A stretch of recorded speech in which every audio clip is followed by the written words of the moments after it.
이 말씀은 하나님 앞에 축복을 받은 백성이 이스라엘 백성들이죠. 천하 만국 중에서 가장 하나님의 사랑과 하나님의 은혜와 하나님의 긍휼과 하나님의 축복을 받은 나라가 이스라엘 백성들이에요. 그런데 이렇게 엄청난 하나님의 사랑과 은혜와 축복을 받은 하나님의 백성이 하나님 사랑과 하나님의 은혜에 보답하기는커녕 도리어 하나님의 영광을 가리우고 하나님 말씀을 거역하고 하나님 말씀을 불순종하고 하나님이 제일 싫어하는 우상을 섬기며 타락하며, 그러면서도 하나님께서 그들에게 권면을 하시고 훈계를 하셨건만 그들은 전혀 깨닫지 못했어요. 그래서 하나님이 지금 이스라엘 백성들에게 경고의 말씀을 하신 거예요. 이 안일한 백성들아, 이 염려 없이 사는 백성들아. 그러니까 이 말씀의 뜻은 뭐냐면 지금 얘기대로 그렇게 하나님의 영광을 가리우고 그렇게 하나님의 말씀을 거역하고 죄를 지으면서도 깨닫지 못해요. 이게 아니란 거예요. 너무 아니라 이스라엘 백성들이 너무 탐안해요. 전혀 자기의 잘못을 깨닫지 못해요. 그리고 염려를 안 해요. 전도서 5장 1절을 보면 너희는 악을 행하면서도 깨닫지 못한다. 그러니까 너무 그 이스라엘 백성들은 뭐라고 이야기할까요? 아주 이 감각이 없는 상태가 되어버렸어요. 시편 49편 20절을 보면 종기에 처하나 깨닫지 못하는 백성은 결론에 가서 멸망한다. 호세아 4장 14절 하나님 말씀하시기를 깨닫지 못하는 백성은 멸망한다. 맞습니다. 우리가 믿음 생활을 하다 보면은 잘만 믿음 생활을 할 수는 없어요. 이제 살다 보면 시험도 들고 병도 들고 또 여러 가지 환난에 처하고 믿음이 올라갔다가 또 믿음이 내려갔다가 할 수도 있어요. 이것이 문제가 아니라 가장 중요한 것이 뭐냐면 내가 믿음이 내려가는구나, 이걸 알아야 된다는 결론이에요. 그런데 악을 행하면서도 깨닫지 못했다. 하나님의 영광을 가리우면서도 그걸 죄를 지으면서도 죄로 깨닫지 못했다. 결론에 가서는 이제 패망하는데, 여러분들에게 지금 말하고 싶은 것은 다시 강조하지만 우리가 믿음이 항상 올라가는 것만 있는 게 아니라 믿음이 내려갈 때도 있어요. 또 나 역시도 마찬가지예요. 문제는 왜 이렇게 됐지? 그 이유를 깨달아야 그 이유를 찾게 된다 이겁니다. 무엇 때문에 내 심령이 이렇게 됐는가? 무슨 일 때문에 내 믿음이 이렇게 떨어졌는가? 무엇 때문에 나의 첫사랑이 이렇게 바닥이 났는가, 떨어졌는가? 깨닫지 못하면 그냥 갈 수밖에 없죠. 그래서 깨닫는 것이 이렇게 중요하답니다. 여러분 보십시오. 왕 시스야 왕 이사야 선지를 통해서 오늘 밤 당신의 인생의 종말이 와. 선지자가 왕한테 가서 오늘 죽어요, 하나님이 당신 생명 거둬간대. 자, 이 말을 듣는 순간에 시스기야 왕은 자기가 왕으로서의 할 일을 못하고 그리고 하나님의 영광을 가려운 걸 딱 깨달은 거예요. 그래서 바로 왕복을 벗어버려요. 왕복을 벗어버리고 얼굴을 벽으로 향해서 하나님, 내가 어떡하다가 이런 생활을 했나요? 하나님을 사랑했던 그 사랑은 어디로 가버리고요, 내 모습이, 내 믿음이, 내 영적 상태가 왜 이렇게 됐나요? 히스기야 왕은 하나님 앞에 얼마나 눈물 뿌리며 몸부림치며 기도했던지 이사야 38장을 보면 우리 하나님께서 그의 기도를 들으시고, 할렐루야, 여러분들의 기도가, 여러분들의 간구가, 여러분들의 부르짖음이 하나님 앞에 상달이 되어야 된다는 결론이에요. 그럼 이런 기도는 어디 나오냐? 내가 나의 잘못을 깨달았을 때, 왕은 이걸 깨달은 거예요. 이렇게 깨달아졌을 때 그 결과를 가지고 진실로 깨달아지면 기도가 진실한 기도가 나와요. 깨닫지 못하고 하는 기도는 진실한 기도가 안 나와요. 자, 니느웨 백성 보세요. 선지자가 니느웨 성 멸망합니다. 하나님 말씀 오셨습니다. 니느웨 왕이 이 말을 받아들이는 거예요. 짐승에 이르기까지 물도 마시지 않게 하고 단식을 합니다. 우리 하나님께서 그들의 눈물의 기도를 받으셨어요. 재앙을 내리기도 했던 재앙을 하나님이 거두셨더라. 얼마나 그들의 눈물의 기도가, 얼마나 그들의 마음속에서 우러난 질신된 기도가 하나님 마음을 감동시킨 거예요. 그 눈물, 그 부르짖음, 간절히 몸부림치면서 회개하는 그들의 기도, 하나님 받으셨어요. 깨달으면 될 텐데 이스라엘 백성들은 깨닫지 못합니다. 여러분들도 역시 마찬가지예요. 항상 우리는 나 자신을 점검을 해봐야 돼요. 내가 어디가 부분적으로 부족한 적이 있는가? 예수님께서 나를 보셨을 때에 어디를 고치기를 원하시는가? 이걸 우리가 봐야 돼요. 나에게 어디에 어느 부분에 악이 있는가? 이스라엘 백성들은 다시 말하지만 전혀 완전히 무감각돼요. 그래서 성경의 시편 92편을 보면 무지한 자는 깨닫지 못한다. 세상에 지혜가 없다는 게 아니에요. 깨닫지 못한다. 그러니까 우리가 말하면 성령이 소멸됐어요. 성령께서 내 마음에 계실 때에 나의 잘못을 성령이 지적을 해 주시거든요. 너 이런 점으로 지금 잘못하고 있어. 너는 지금 이런 점으로 잘못하고 있어. 너는 이런 점을 회개해야 돼. 그런데 성령님이 이 안에 계셔야 될 텐데 성령님이 나가버리니까 무지해지는 거예요. 전혀 깨달음이 없어요. 성령님이 내 안에 계실 때에 아멘이에요. 설교를 들으면서도 은혜가 되고, 기도를 할 때에도 영적인 기도가 되고, 찬양을 할 적에도 내 마음에 감동이 돼요. 나도 모르게 눈물이 주르르 흘려.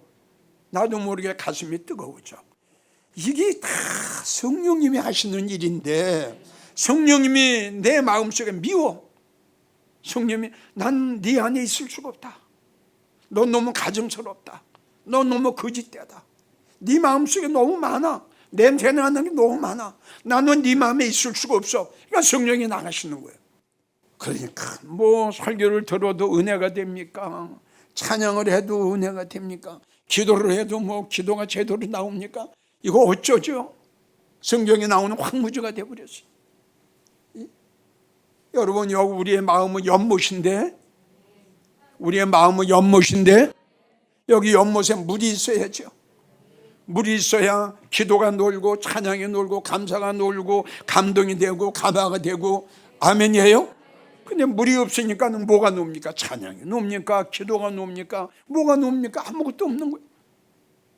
물이 바싹 말렸어요. 그래서 하나님께서는 이스라엘 백성들에게 아니라고 염려 없는 이 백성들아, 내 말에 제발 귀를 좀 기울여라.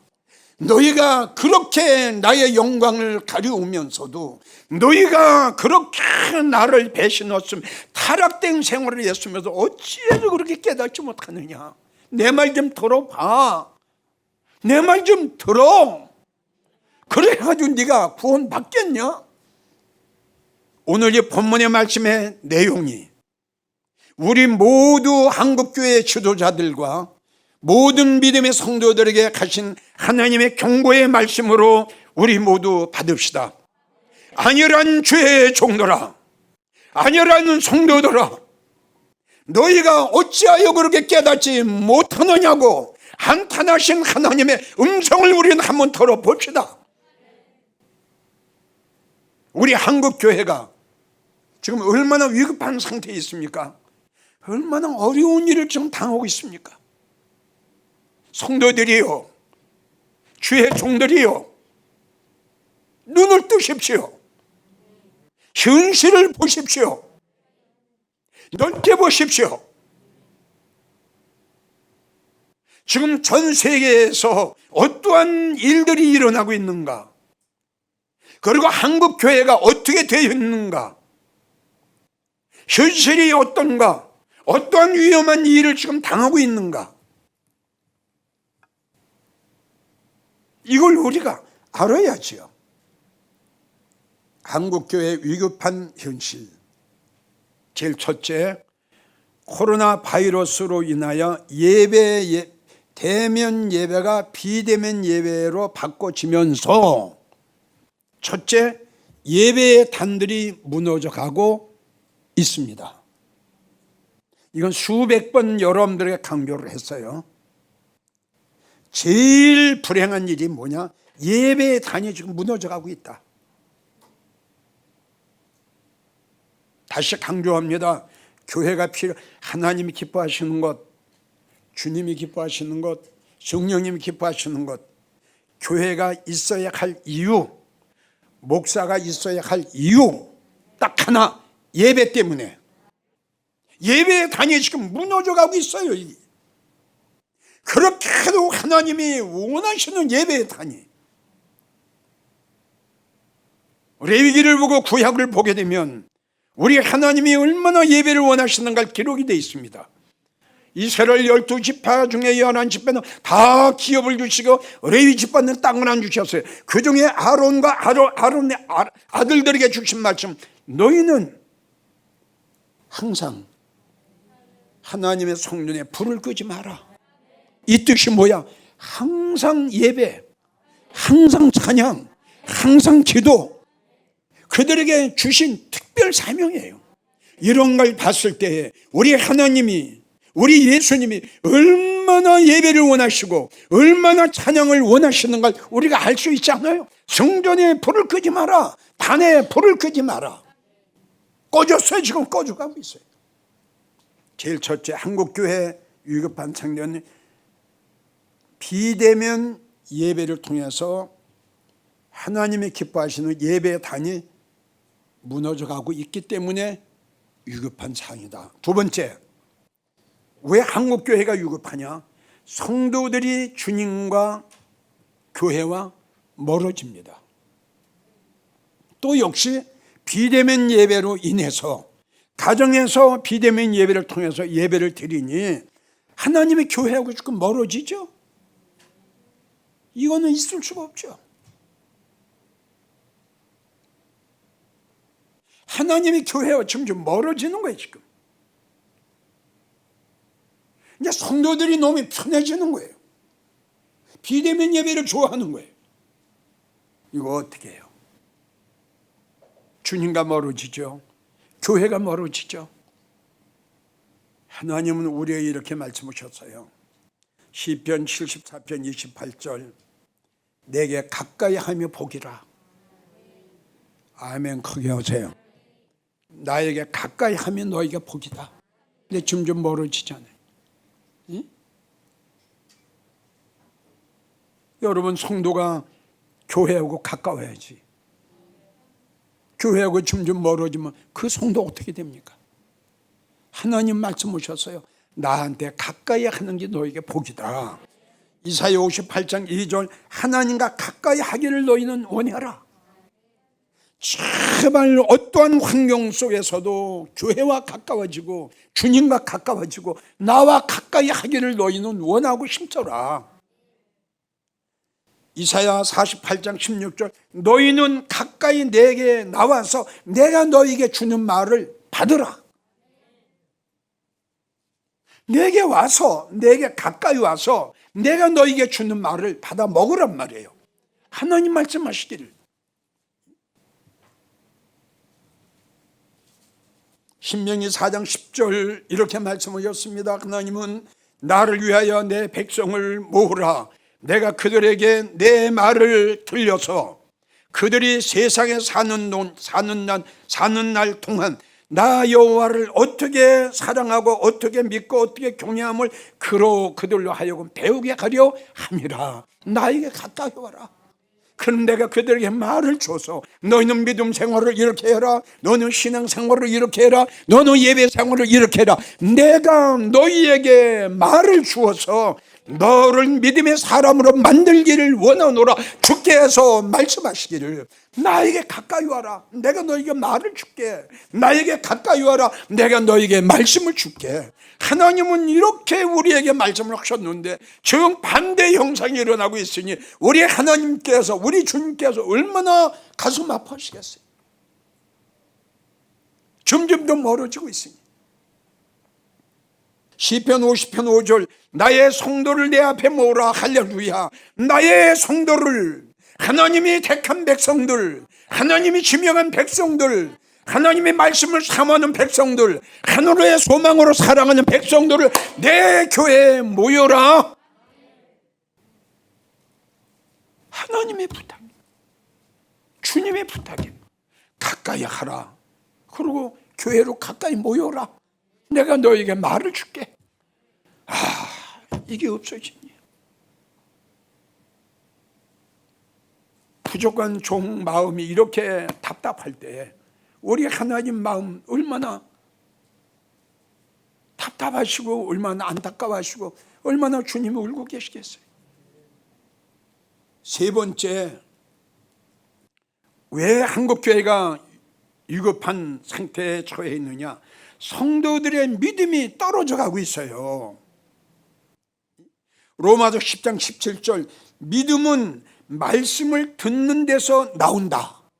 믿음은 들음에서, 그리스도의 말씀을 들으며. 아멘이에요? 성도님들 맞아요? 안 맞아요?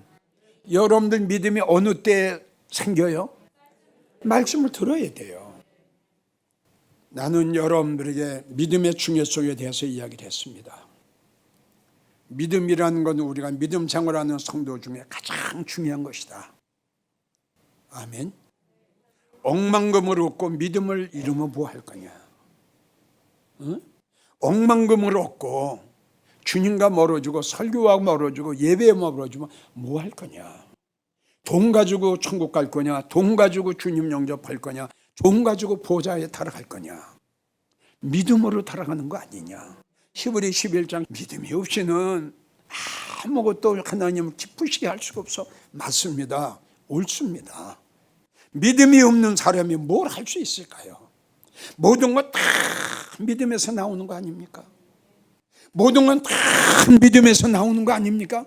믿음이 적은 자가 어떻게 큰 일을 할 수 있습니까? 믿음이 적은 자가 어떻게 결단과 결심을 합니까? 지금 성도들의 믿음이 다 떨어져 가고 있는 거예요. 낙엽 떨어지듯이, 가을에 낙엽이 떨어지듯이 다 떨어지고 있는 거예요. 누가복음 22장 32절 네 믿음이 떨어지지 않기를 원한다. 믿음은 생명보다 귀한 것. 할렐루야. 아멘. 믿음 지키기 위해서 생명을 버리고 총리를 버려. 그 믿음 하나 지키려고 생명을 버리고 총리를 버려. 성도들이요.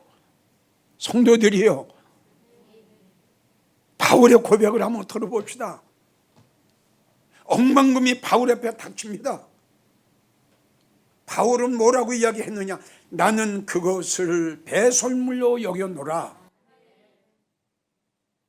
그것으로 인해서 하나님과 멀어지고, 그것으로 인해서 예배와 멀어지고, 그것으로 인해서 말씀하고 멀어지고, 그것으로 인해서 영적인 축복을 모르실까 봐. 오히려 나는 그리스도 안에서 발견되는 자가 되기를 원한다. 왜 이런 고백을 했을까요? 믿음의 중요성을 알았기 때문에. 믿음은 돈 가지고 사는 거 아니에요. 믿음은 돈 가지고 구하는 거 아닙니다. 성경을 보게 되면 정말 보배로운 믿음, 온전한 믿음, 거룩한 믿음은 하나님이 은혜로 인하여 선물인, 이 하나님의 은혜로 인하여 선물을 받은, 믿음의 선물을 받은 성도들이 받을 수 없는 내가 하나님의 은혜로 인하여 그 엄청난 믿음의 선물을 받은,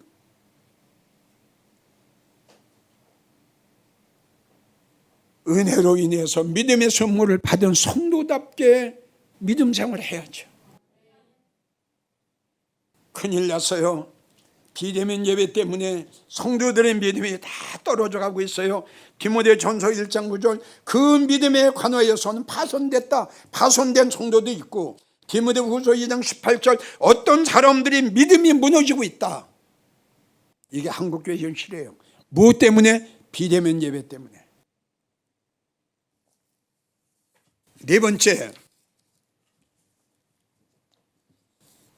비대면 예배를 통해서 하나님의 성전이 적막해지고 있어요. 이사야 27장 10절, 견고한 성읍은 적막하고,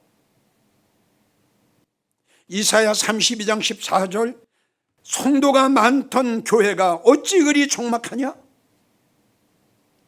지금 여러분들 이야기했죠? 우리 한번 생각해 봅시다. 1000명 나가는 교회에 지금 19명이 모여서 예배 드려요. 어때요? 적막하고 참 광야 같죠. 찬양 소리가 납니까? 기도 소리가 납니까? 아멘 소리가 납니까? 회개 기도를 할 수 있나요? 찬양대가 없어진 지가 오래돼버렸어요. 이게 얼마나 불행한 일이에요. 하나님의 교회가 찬양이 넘쳤던, 감사가 넘쳤던, 기도가 넘쳤던, 아멘이 넘쳤던 하나님의 성전이 왜 이렇게 적막해졌느냐 이겁니다. 그러면서도 깨닫지 못해. 다섯 번째, 문을 닫는 교회가 날로 늘고 있다는 결론이에요. 비대면 예배가 오래 지속이 된다면 우리 모두 다 어떠한 특단의 대책을 강구해야 된다고 난 생각합니다. 그리고 또 부탁합니다. 성도들이요, 대면 예배가 온전한 예배, 대면 예배, 하나님이 기뻐하시는 예배, 안일하지 마십시오. 태만하지 마십시오. 큰일 납니다. 여러분들 부디 이럴수록 정신을 차리고 이 모든 것들이 하나님의 뜻에 이루어진다는 현실을 잘 파악하셔서 이럴 때 꼭 여러분들 쭉정이가 되지 마시고 알곡된 믿음의 성도가 되시고 말씀 중심, 예수님 중심, 교회 중심, 진리 중심, 이러한 성도가 되시기를 예수님의 이름으로 간곡하게 부탁합니다.